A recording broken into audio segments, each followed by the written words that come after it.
നല്ല ഹെൽത്തി ആയിട്ടുള്ളൊരു മുരിങ്ങക്കായിൻ്റെ രസമാണ് കേട്ടോ ഇന്ന് ഉണ്ടാക്കാൻ പോകുന്നത്. ചാനൽ ആദ്യമായിട്ടാണ് കാണുന്നുണ്ടെങ്കിൽ ഒന്ന് സബ്സ്ക്രൈബ് ചെയ്ത് സപ്പോർട്ട് ചെയ്യണേ.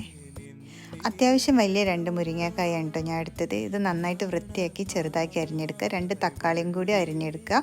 പിന്നെ എരിവിന് ആവശ്യമായിട്ട് പച്ചമുളക് എടുക്കുക. ഇത് ഉപ്പിട്ടിട്ട് നന്നായിട്ട് വേവിച്ച് ഉടച്ചെടുക്കുക കേട്ടോ.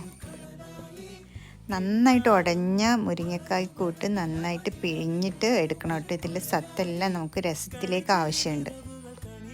കുറച്ചും കൂടി വെള്ളം ആഡ് ചെയ്ത് കൊടുക്കുക കേട്ടോ. കുറച്ചധികം വെളുത്തുള്ളി തൊലിയോട് കൂടിയതും പച്ചമല്ലി, ചെറിയ ജീരകവും കുരുമുളക് ചേർത്ത് ചതച്ചതും കൂടി രസത്തിലേക്ക് ചേർത്ത് കൊടുക്കുക. അതിനുശേഷം കുറച്ച് മല്ലിയും കൂടി ചേർത്ത് നന്നായിട്ട് തിളപ്പിക്കുക കേട്ടോ.